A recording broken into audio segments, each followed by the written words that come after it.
Welcome everyone, it's the Crypto Lark and I'm very excited to have on today Eric from Ledger Hardware Wallets. Eric, how are you doing?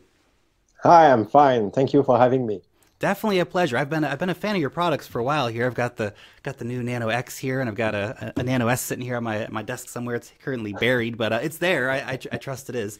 Now, I want to start off with I think one of the questions that I see a lot about the hardware wallets overall. I think there's a lot of people who think, well, can't I just get an old phone and I'll put my keys on there, or it's just like basically a USB stick. So I'll just get a USB stick and put my keys on my USB stick. What makes the hardware wallet such a superior product? I'm always trying to explain it, but I think it's good to hear it right from you. You know, the CEO of Ledger. Yeah, no, it's a question that we have a lot, and it's true that because a hardware wallet really looks like a USB key, people have the tendency to think that it's just a USB drive. The big difference is that, well, you just need to think about the reason of why you need a hardware wallet. You don't want to have your private keys on your computer because your computer, especially PC, smartphone, have not been designed for security. So it's just a question of time before you get a virus or you get hacked and the private keys are just compromised. So if you think that putting your keys on a USB drive, even if it's encrypted, then it doesn't solve the issue, because as soon as you connect your USB drive, then it's part of the memory of the computer. At some point, you have to decrypt the private keys, and then it's game over. So a hardware wallet basically is a secure computer using secure chips and provides isolation. The key factor here is isolation. When you have your private key inside the secure device, inside the hardware wallet, it will never leave the secure chip. So when you connect to your computer with USB cable or Bluetooth, you are requesting to make the payment. It will process the private keys inside the secure chip, and by no way it can go on your computer. So basically, with hardware wallet, you have a hot wallet which is cold, so you have the best of both worlds. That's why having a secure computer is not the same at all than using a USB stick. There you go, everyone. So that answers that, I think, very important question for everyone. Now, I was very lucky, and I thank you guys again for sending me the Ledger Nano X here in advance. Yeah, I kind you're of play one with of the that. few. Yeah. Yeah, it's great. I love it. It's a really nice device. However, most people are not going to be able to get their hands on them for about another month or so. We have had a Yes, delay in the Nano X. So what happened? Why that's why are we right. having this 1 month delay in production? So as you can see, the Nano X has a different parts, and there is one part here which is like the screen and the plastic. So it looks like a very easy part to do, but you have some complexity because in the screen, because you need to have like a perfect surface, and if you have any kind of defect, then the product looks very bad.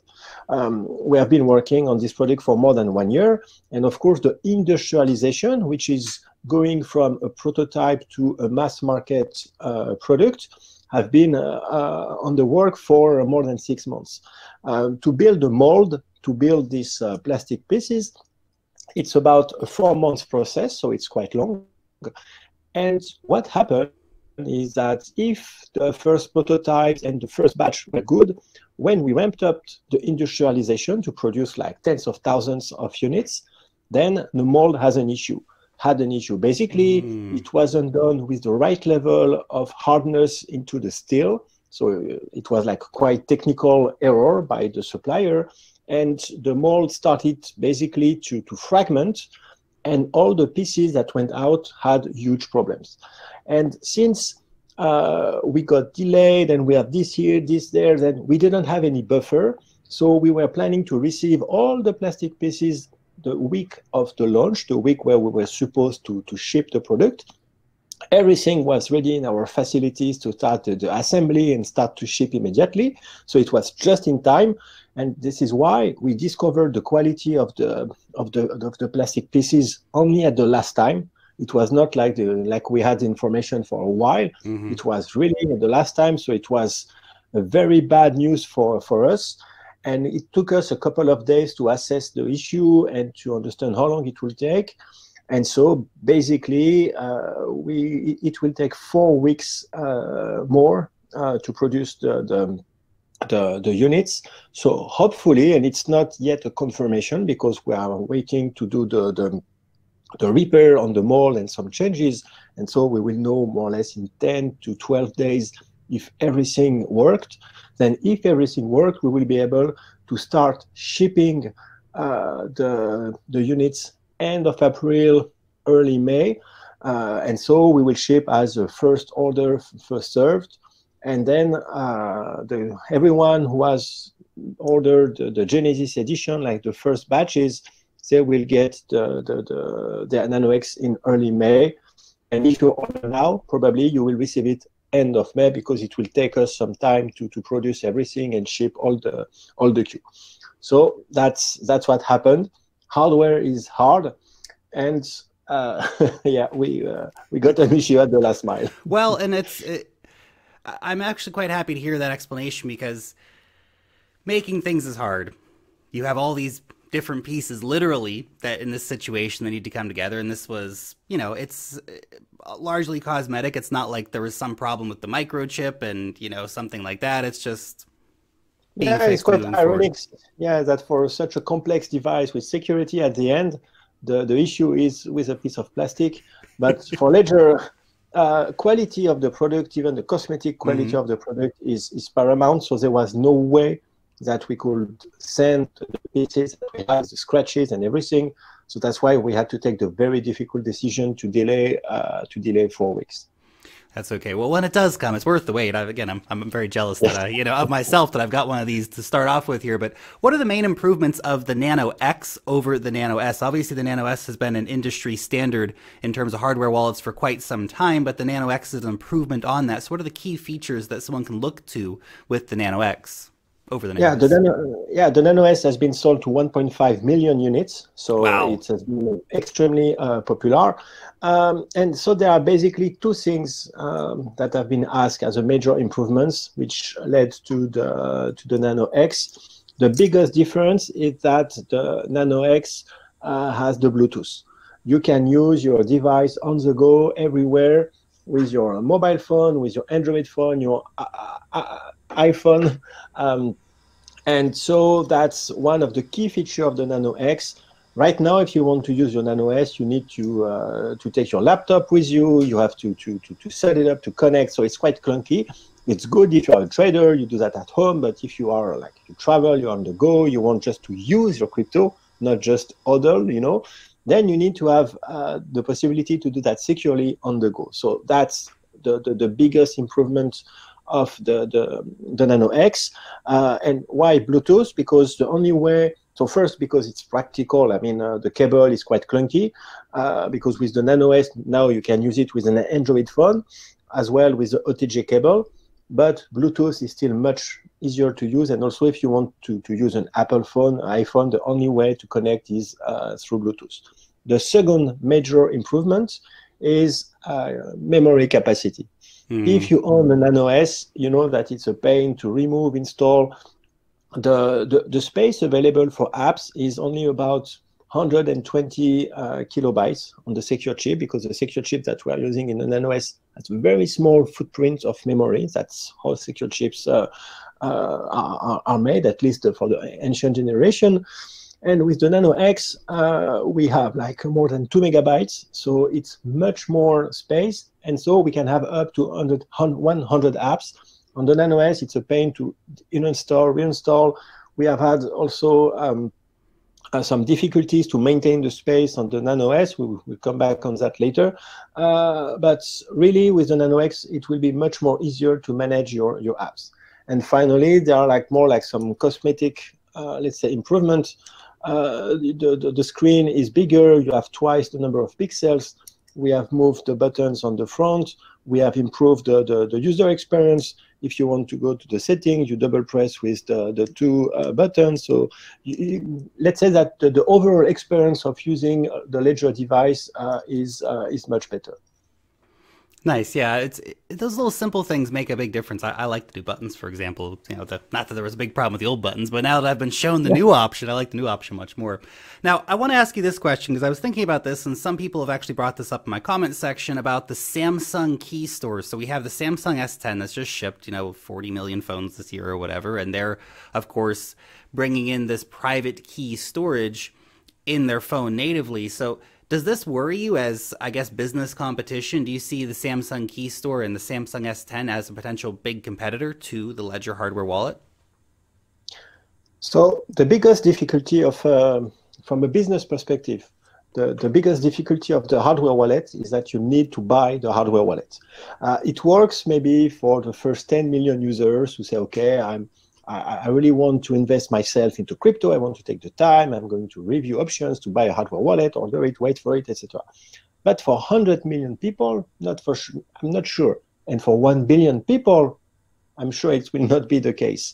So the only way that we can have crypto assets, whatever they are, mainstream, is that we have the technology inside our smartphones to manage it securely. The technology of Ledger, in fact, that's not the hardware wallet itself. The hardware wallet is one product that we build on top of our technology. Our technology is an operating system that has been designed to run on secure chips, secure enclave, and the next step for Ledger is to be able to deploy our technology inside Samsung phones. We actually want to leverage the secure enclave, trusted execution environment, or a secure element that will be there with a trusted display to be able one day to have the Ledger Live with native hardware wallet support inside the smartphone. So in 5 years, I think that's going to be the, let's say, the most natural way to use the crypto. And we are working with phone manufacturers to make sure that the technology which is going to manage the keys, to build all the cryptographic application, the blockchain application, will be the Ledger operating system. So it's more an opportunity for big partnership and distribution and licensing of our technology rather than a competition. So because we think that the future goes through leveraging the secure enclave of smartphones. There cannot be any mass adoption without that. Cool. Cool. I'm looking forward to that. I gotta wait 5 years, but that's okay. I'm still gonna have plenty of Bitcoin in 5 years. But that's cool. That's really cool. You're thinking ahead like that. That is, you're absolutely right. It's the easier it is, the more people we get on board, and that's probably one of the most important things. Now, and speaking of getting more people on board, there's you guys have recently announced that you're having a big push into Asian markets. So what does that actually kind of entail in terms of, like, are you going to be working with, just marketing over there, or is it about setting up a new shop or something like this? So everyone knows Ledger for the hardware wallet and its consumer electronics products.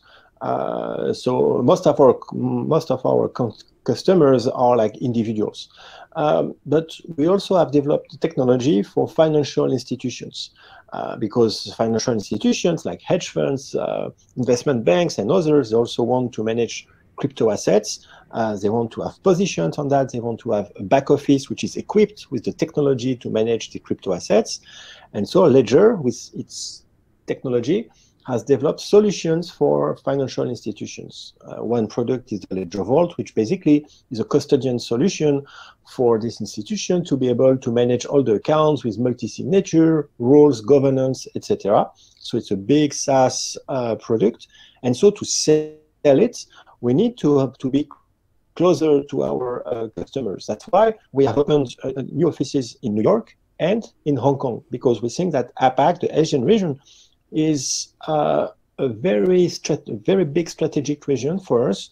When we had all the peak of sales of hardware wallet and the scale up of the industry, Japan, South Korea, China, other country there was quite important, quite at the forefront of the development. And so there are a lot of financial institutions there who are building exchanges and custodians, and they need the technology. So if we push there by opening our offices, it's mainly about, yes, marketing, sales operations, all the engineering stays in France, but we are expanding our sales operation globally to be closer to our customers.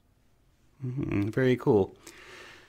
Now, I want to guess, I go back to one technical question real quick to make sure we get this out. So the Ledger Nano X is, of course, using Bluetooth. So there has been some concerns that people brought up, like how safe is this Bluetooth connection Yeah, actually going to be? So can you explain to us what makes this a secure connection or as secure as plugging in a cable? yeah, it's a very good question, because when you think about Bluetooth, you say, okay, it's not offline, it's connected, so I can get hacked all the time. What is it secure? Um, Basically, the Ledger Nano X operates under the assumption that the transport layer, like Bluetooth, can be compromised exactly in the same way that the USB transport layer can be compromised. We do not need to have a trusted Bluetooth connection to be secure. Why? Because even if the Bluetooth connection is hacked, we are using the highest level of encryption, but it can always be hacked. At least that's the principle on which we operate. Then, as long as you are always verifying on the device what you sign, even if someone intercepts the communication, change the destination address, or try to do something, you will always have to verify your transaction on the device. So you cannot get tricked into signing something you don't want. Of course, the private keys are never going through the Bluetooth connection. And even if you destroy the Bluetooth stack, it will never go inside the secure chip, because there is an internal isolation between the Bluetooth stack, which is on a non-secure chip, and the secure chip, and it connects through a protocol that cannot get past the Bluetooth stack. So even if you destroy all the Bluetooth stack, you cannot compromise, you cannot take control of the device, and you still verify what you sign. So at the end, the only difference between the cable and the Bluetooth connection is privacy. If you can break into the Bluetooth encryption, then you can see the address you are and the destination and the amount. So at worst, it's a privacy issue, but never a security issue. Very interesting. And of course, I think even getting to that stage of someone getting in there is incredibly unlikely. But that's such a key point, though, is that that's what makes the Ledger wallet such a secure piece of hardware, is that you physically have to push the buttons and you physically have to verify the address. That's such an important part of it. Of course, what makes it superior to just a USB stick or something like that as well. But that's really good to hear about the Bluetooth and exactly how that breaks down with the different chips. So very, very interesting. Now, I want to ask you a bit about some customer-focused issues. So the Ledger Live, I've seen quite a few people commenting about not enjoying the experience so much. So what is being done to improve the Ledger Live experience, like things with sync issues and things? Yeah, so the experience for our customers is, I think, the biggest priority that we can have after security, of course. First is security, and then it's usability and having a good experience. We know that on some aspects we have not been good. We have had some synchronization issue with the Ledger Live, like our backend had too much connection. Sometimes we had some nodes or went down. We have had the issue with the place on the Nano S. We have had a lot of pushback when we did the firmware update. So not only the firmware update was quite difficult to do for some people, and so it's very frustrating. Our HSM, let's say, our HSM infrastructure, which is used to add and remove apps, was very slow. You couldn't add more than 2 apps on the Nano S with the latest firmware update. Really, honestly, it was very bad. So it's not something that we have done on purpose. A lot of people have accused us to push, let's say, some kind of obsolescence on the Nano S to sell the Nano X.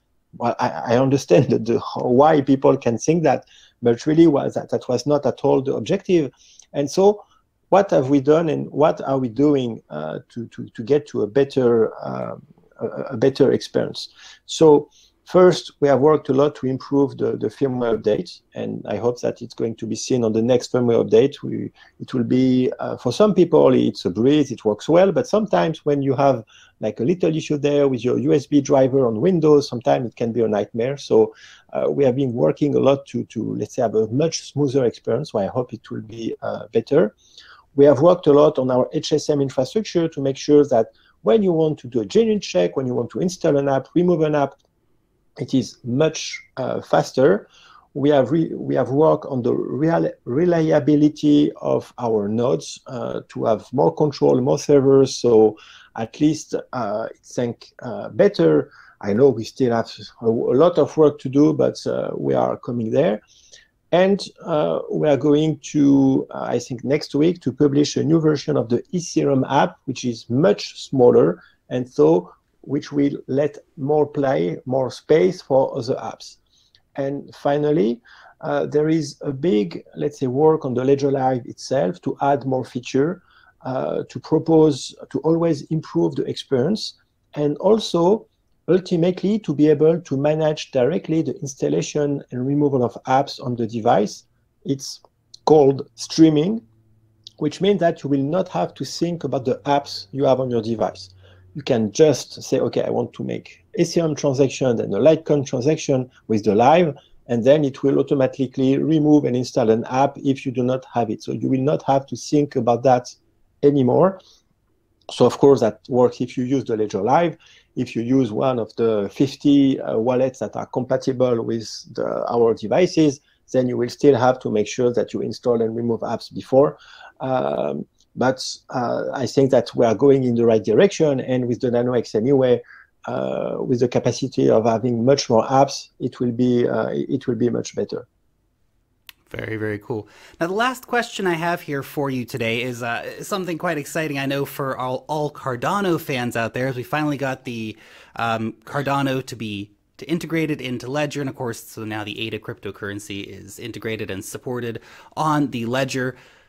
But my question to you is, what takes so long in actually getting new cryptocurrencies integrated? I mean, that could be, you know, you could talk Cardano specifically or others, because I know that others have taken a very long time to integrate as well. I know that, you know, maybe Bitcoin code base and things are problematic if they don't have that. So can you tell us what can take so long to actually get these cryptos integrated? So it really depends on the crypto. There are integrations usually are done by third-party developers. If you look at the last 50 apps, 50 coins that we have added on the Ledger Live, they have all been developed by third-party developers, like the foundation of the coins, everything. So that's the first thing. It's not Ledger who is developing all the apps, because then we will not have the time to do it anyway. And then it depends on the kind of crypto. There are some apps which are quite simple to do because the blockchain itself with the protocol and the signature is quite vanilla, let's say, quite easy. And then in 2 months from A to Z, it can be done, published, etc. So it doesn't mean that it can always take a lot of time, but sometimes it's much more complex. Cardano, Monero took more than 1 year to build. So in the case of Monero, it was because the underlying mathematics and protocols was very, very, very complex. So basically it was math research, mathematic research to be able to fit the app into a small embedded app in a secure chip. So this app has been developed by to build it. With Cardano, it was built by a third-party app, and so I think it was a complex code, and also it took time also because I mean I don't think they were able to go as fast as they wanted for other reasons, because they've been busy with many things. But yeah, it takes a minimum of 2 months, and sometimes it can take up to a year, and that's only for integrating the app inside the device. If you want to have a Ledger Live native integration, then it's also a lot of work, because we need to integrate on our own infrastructure to build the API, to build the support, to build many, many things. Ultimately, we want to have support on Ledger Live full stack for much more applications. We're working on that. Right now, our effort is really to document all the steps to be able to do that, fully open source, so third parties can also work on adding on the Ledger Live. Right now, they can only work on building apps, and soon they will be able to build all the rest to build the Ledger Live integration. So it may take even more time to do, but at the end, the experience will be much better. That's what we can all hope for, of course, is to have the best possible user experience at the end. And that's, of course, very important and super high security. So, yeah. Eric, thank you so much for coming on the show today and telling everyone about some of the latest stuff happening over at Ledger. Thank you. Thank you for having me. Bye-bye. Thank you.